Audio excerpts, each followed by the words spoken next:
بسم الله الرحمن الرحيم. الحمد لله والصلاة والسلام على رسول الله وعلى آله وصحبه ومن والاه. لا تندرستی خۆشەویستین بزانین یەکێ لە هۆکارە گرنگەکان کە پێغەمبەری خوا صلی الله علیه و سلم تەندروستی خۆش بووە چی بووە؟ خۆشەویستانم لە بیرمان نەچێ چەند گرنگە کە بکەیت ئەوە گرنگە کە نەکەیت. یعنی چی؟ یعنی ئینسان چەند ضرورە بە دوای سنەتی پێغەمبەری خوایە بچێ صلی الله علیه و سلم، ئەو نەر ضرورە بە دوای ئەو حرامانەیان نەچێ کە پێغەمبەری خوا صلی الله علیه و سلم نەیکردووە، وای کردووە تەندروستی پێغەمبەری خوا خۆش بە صلی الله علیه و سلم. وەکو چی؟ پێغەمبەری خوا خوای گەورە کۆمەڵە شتی لەسەر قەدەغە کردووە، وەکو دین پێغەمبەری خوا صلی الله علیه و سلم هەل لە منداڵیەوە جێبەجێی کردووە بەبێ ئەوەی کە بزانێ ئەمە پێغەمبەرە و بۆ کارێکی وا گەورە ئامادەکرێ. بۆ نمونە خوای گەورە کە گۆشتی مردووی لەسەر حرام کردوین، گۆشتی بەرازی لەسەر حرام کردوین، گۆشتی خنکاوی لەسەر حرام کردوین، گۆشتی مدارەوە بووی لەسەر حرام کردوین، ئەمە هەمووی لە مەسلحەتی ئێمەیە. خەڵکێ پێی وایە کە حەیوان سەر بڕا ئەمە گەورەترین تاوانە بەرامبەر بە جانەوەرەکرێ. نەخێر خۆشەویستەکەم، حەیوانێک کە لە ماوەی چەند سانیەیە کاملی لێکرێتە و هەست بە ئازار ناکا و مێشکی وەستێ باشترە یاخود نیو سەعاڵ بیخەیتە ناو فڕنێکەوە، یەکەم ئۆکسیدی کاربۆنی بیتێ بۆی کە بیخنکێنی، یاخود ژەهرێکی بیتێ بۆ ئەوەی کە بمرێ، یاخود سەقەیەکی کارەبایی بێ لە مێشکی شەپۆلێکی وابێ کە مێشکی لە ئیش بخا. کامیان بۆ جانەوەر ئاسانترە؟ حتمەن خوێن دەرچوونەکە یەکەم جار بۆ ئەوەی کە ئەو خوێنەکە لە دڵەوە دەرەچێ ئەیە بچێ بۆ مێشک، ئێرە بڕاوە ناگاتە مێشک ئەمرێ هەز نامێنێ، تەواو حیوانەکە پەلەقاژاکە بۆی کە زۆرترین خوێن لە لاشەی بێتە دەرەوە. بەم میکانیزمە خوێنی پیس کە مۆڵگەی نەخۆشیە کە حرامە لەسەر بەشەر کە بیخواتەوە هەمووی لە لاشەیەتە دەرەوە. بەڵام بەو شێوازانەی تر کە مریشک ئەخنکێنرێ کە حیوان مدارە بێتەوە، بەڵام خەڵکێک هەر ئیخوا یاخود گۆشتی بەرازەخوا، ئەمەیە کێشەکە و ئەم خوێنە پیسەیە کە ئەگەڕێتەوە و ئینسانەکان تووشی دەرد و دوو بەڵام نەخۆشیەکە. بۆیە بەڕێزەکانم ئینسانی موسڵمان ئەوەی کە خوای گەورە لەسەری دانابێت ئەبێ وەکو خۆی وەکو دین وەکو تەطبیقی شەریعە وەریگرێ، بە سنەتی بزانێ و لە هەمان کاتیشا بزانێ کە ئەمە سوودی بۆ تەندروستی خۆی هەیە. چونکە ئین الله لم یجعل دواءکم فیما حرم علیکم، خوای گەورە دەرمانی نەخستوێتە ناو شتێکەوە کە لەسەری حرام کردوون. هەرچی شتێ حرام کراوە لە مەصلحەتی ئینسان حرام کراوە، بۆی کە ئینسان لەمە تێبگا. هەرچی خوای گەورە هێناوێتی بۆ بەشەریەت ئەفەرمێ لە باسی پێغەمبەری خوا ئەفەرمێ ويحل لهم الطيبات ويحرم عليهم الخبائث. هەرچی شتی پاکژە، هەرچی شتی بەسوودە خوای گەورە بۆ ئینسانی فەراهەم هێناوە و بۆی حەڵاڵ کردووە. بەڵام هەرچی شتێ زیان بەخشە کە کەمن بە پەنجەی دەسە بژێرێن خوای گەورە لەسەر ئینسانی حرام کردووە، بۆ چونکە دین بۆ خۆشی بەشەر هاتووە، دین بۆ زیاتر تەندروستکردنی لاشەی ئینسان هاتووە. بۆیە بینیت ئەوەی کە بەسوودە بۆمان دانراوە، ئەوەی کە حرامە لێمان دوورخراوەتەوە. پێغەمبەری خوا صلی الله علیه و سلم شتێک کە لە مناڵیەوە نەیکردبێ و عورفیش بووە لە ناو مەککەیە، خەڵکێکی زۆر بەکاری هێناوە لە جاتی ئاو خواردویانەتەوە، دیارە عەرەق و مەیە. پێغەمبەری خوا صلی الله علیه و سلم تەنانەت لە مناڵیشە سوبحان الله تخنی نەکەوتووە. بە درێژایی تاریخی پێغەمبەری خوا لە مناڵیەوە هەتاوەکو بۆوە گەورە پێغەمبەری خوا صلی الله علیه و سلم ڕۆژە لە ڕۆژان تامێکی مەی نەکردووە هەر بۆ چێژیش بڵێ بزانم ئەمە چۆنە، خەڵک بۆ ئەیخوا، چونکە عادەتەن مناڵ وایە ئەگەر شتێ ببینێ بە دەست گەورەیەکەوە حەزەکا چاوی لێ بکە. بەڵام پێغەمبەری خوا ئەمەشی نەکردووە. ئەمە لە فراغەوە نەهاتووە، بۆ چونکە مەی زیانەکانی ئەوەندە زۆرن، ئەوەندە بەڵاو موسیبەت بۆ ئینسانە هێنێ، سوبحان الله کە ئینسان وازیشی لێنێ پاش ماوەیەکی زۆر باجەکەی هەرئەدا. ناکرێ پێغەمبەری خوا صلی الله علیه و سلم ئەم حرامە بەکار بێنێ، ناکرێ ئەبوو بەکر بەکاری بێنێ و دوایی بڵێن وازمان لێ هێنا و تۆبەمان لێ کرد. بۆیە فەرمێ ما ئەسکەرە کەثیرها فەقەلیلها حرام، هەر شتێک زۆری سەرخۆشەکە کەمەکەشی خراپە. بەس بێنە بەرچاوی خۆت خۆشەویستەکەم. قوتابیەکی وەلای مامۆستایەک یان پرسیار لە ئێماکە، ئەڵێ مامۆستا من ئەمێ مێشکم زیرەک بێ، ئەمەوێت بلیمەت دەرچم، بەچی مێشک بەقووەتە بێ، بەچی زاکیرە سەریعە بێ، بەچی وام لێکە میمۆریەکەم بەهێزتر بێ.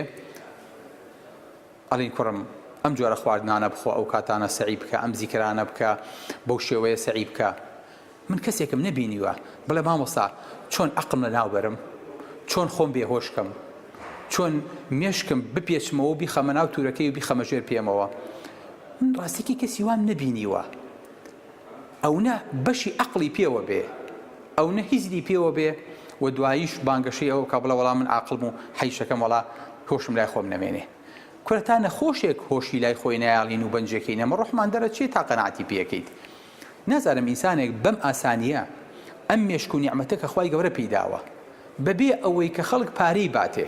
ئەخر وەڵڵاهی مەلایینێ بنێ نابێ بێڵی لە لەحزەیەکە مێشکێ لەدەست بیت و خەڵک تەسویرێکات و سەیرێکات پێ بکەنێ و گابی بەگاڵ تجاری خەڵکی. من نازانم خەڵک پارەشەیە و مەیەکڕێ لە پای چییە. من حەزمەکرد لەم فەلسەفەیە تێ بگەم بۆ ئەوەی کە هیچ نەبێ سوودەکانی بزانین. خەڵکی هەجوو مەکاڵێک کاکەیەوە خۆتان لە فڵان شت و فڵان شت بێبەش کردووە. من حەزەکەم یەکێ بێ یەک سوودی مەیم پێ بڵێ، یەک سوودی مەی بڵێ کاکە موسڵمانان کەلی بێبەش بوون وەڵڵاهی مەی حرام نەکرایە، ئێستا مۆرێکی ناوشیرین بۆ ئەبەم ناوچەوانی ئێمەوە پێش ئیسلام. یان و ئیسلام هاتووە کورە مەی حەڵال کردووە. ئیسلام ناڵێن هی خوایە دێوەرە سوودێکی مەیم پێ بڵێ. بۆیە بەڕێزەکانم ئەمە لە فراغەوە نەهاتووە کە مەی حرام کراوە. بۆ یەگە بچی بەناو کتێبی فارماکۆلۆجیا بگەڕی، بچۆ بەناو کتێبی سەیدەلیا بگەڕێ، مەی لە شووا باس کراوە زانن؟ خەڵکێک کەڵێ وەڵا سوودی هەیە، دەیەک سوودەکەم پێ بڵێ. مەی لە بەشی پۆیزنینە باس کراوە، لە بەشی ژەهرایی بوونا باس کراوە. سبحان الله. یعنی مەی وەکو دەرد تەعاملی لەگەڵاکرێ لە کتێبەکانی ئێمەیە و لە کتێبی سەیدەلەیە. کەی بوو بە دەرمان؟ کات ئیسلام ئەمەی حرام کردو و پێغەمبەری خواسەم دەستی بۆ نەبردووە زەرەرەکانی زانیوە و زانیوێتی ئینسان چ باجێکەیە لەسەر ئەمە. ئەبینن لە زۆربەی وڵاتەکانە مەی حەڵاڵە، بەدەست مناڵەوە، بەدەست هەموو دوکانارێکەوە، بەدەست خەڵکێکەوە یەت و ئەچێت و کەسیش نییە پەنجەی بۆ بەرێ. بەڵام قڕ بەسەر ئەوەی کە تۆزێک حەشیشەی پێوەگیرێ.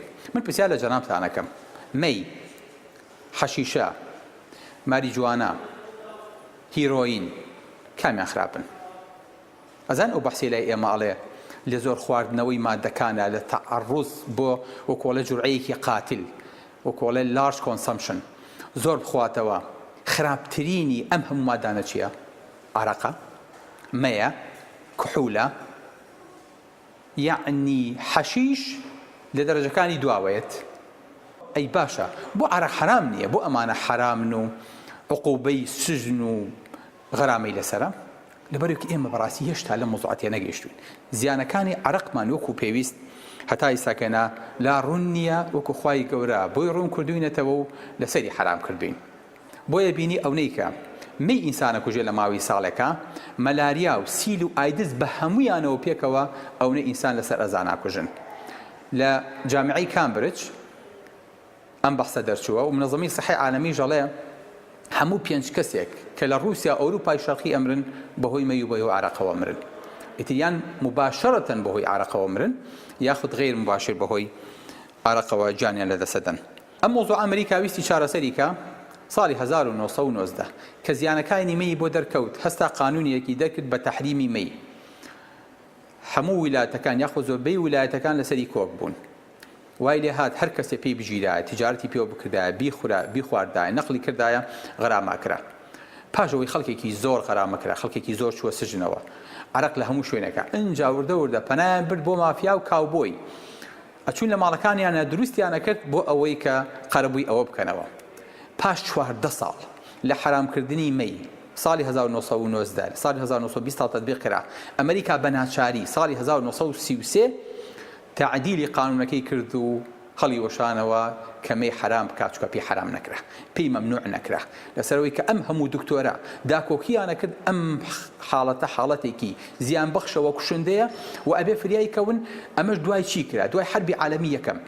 یعنی ئێمە ئەونەی کە لە حربی عالەمی یەکەما لێمان کوژرا ئەونا مەی زیاتر لی کوشتین و زیاتریشمان لێ کوژێ. بەڵام بەداخەوە ئەمریکا فریای خۆی نەکەوت. ئێستاشی لەگەڵا بێ نەیتوانی دەست بێرێتەوە بۆ ئەو سیستەمە کە خوای گەورە بە یەک ئایەت حرامی کرد، فەرمی فەهەل ئەنتم منتەهون. ئەمریکا 10,000 بلیۆن وەرەقەی بۆ چاپ کرد، 250 ملیۆن جونەیهی بۆ سەرف کرد، 532,000 خستە ناو سژنەوە، غەرامات گەیشتە مەلاین، بەڵام خوای گەورە بە یەک کەلیمە فەرمی فەهل ئەنتم منتەهون، تەواو دەستی بۆ نابن، حرامتان کرد. سەحابەکان پێغەمبەری خوا فەرمی ئینتەهینا ڕەبەنا، دەمی خۆیان کردو و کۆتاییان پێهێنا. بۆیە بەڕێزەکانم ئاخر شت ئەڵێم هیچ قوتابیەکی ئێمە کە فێری طوبیەکەین ئەڵێن بڕۆ ئەو نەخۆشە هستریرەوە گرە بزانین نەخۆشیەکەی چییە. ئەگەر لە ئەخیرە بۆمان نەنووسێت ئەم نەخۆشە ئارەخۆرە یان نا، ئەم نەخۆشە جگەرەخۆرە یان نا، دەرەجەی لێشکێ. بۆ چونکە عەرەق تەئسیرەکە لە هەموو جمگە و بەش و ئەندامەکانی ئینسان بەبێ جیاوازی، بەڵام زیانی لەسەر کۆمەڵێکیان زیاترەوە لە هەندێک شوێنی تریان. بەڵام بەداخەوە شتێکی تر وردەوە دێتە ئاراوە کە وردە کوردستان و عێراق مەمەڕی مخدرات بوو، ئێستا خەریکین خۆمان ئەبین بە مۆڵگەی مخدرات، ئەجا وردە بێ ئەمەش زیادکەین لێ نەخۆشەکە پرسیین بڵین زەحمە نەبێ جەناب معتادی یاخود مادەی مخدر ئەخۆیاننا. بەداخەوە ئەگەر یەکەم چارەسەر نەکەین، دووەم چارەسەر نەکەینە بە چاوەڕێی سێم و چاوەڕێی خراپتر بین. بۆیە ئەگە بمانەوێت تەندروستیمان خۆش بێ، ئەوەی خوای گەورە لەسەر پێغەمبەرەکەی حرام کردەوە، پێغەمبەری خوا دەستی بۆ نەبردووە، ئەبێ ئێمەش دەستی بۆ نەبین و بڵێن ئینتەهەینا ڕەبەنا، کۆتایی پێبێنین و بە حرامی بزانین، بۆ ئەوەی کە تەندروستیمان وەکو تەندروستی خۆشەویست بێت. سلام علیکم وەرەحمەتوڵڵاهی وبەرەکاتوه.